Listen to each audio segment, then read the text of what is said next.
হচ্ছে ঈদ আনন্দের একটা বিশেষ অনুষঙ্গ। ঈদের আনন্দটা মেহেদি ছাড়া অনেকটাই ম্লান হয়ে যায়, ঠিক আছে? তো আর আমাদের প্রচেষ্টা হচ্ছে এই মেহেদিটাকে ঈদের অনুষঙ্গ হিসেবে সবার কাছে পৌঁছে দেওয়া।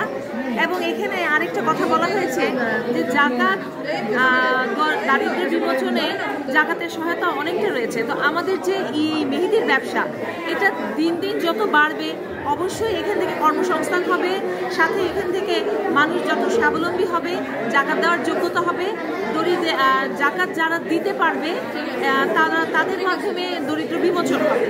এটা হচ্ছে কি আজকের অনুষ্ঠানের প্রতিপাদ্য বিষয়। আর আমাদের যে মেহেদির প্রোগ্রামটা বা আমাদের যে মেহেদির যে আয়োজনটা, এটা সবসময় বলবো, মেহেদি কখনো কোনো দুঃখ, কোনো কষ্ট, কোনো জরাজীর্ণতায় মেহেদির অবস্থান নেই।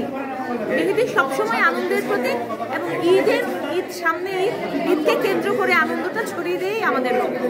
তার বিষয়টা আসলে আমি এখনো বলতে পারছি না, কারণ আমি মনে করি একটা নির্বাচিত সরকার, গণতান্ত্রিক দেশ হিসেবে জনগণের নির্বাচিত সরকার আসবে, দেশের জন্য উন্নতি হবে, জনগণকে নিরাপত্তা দিবে।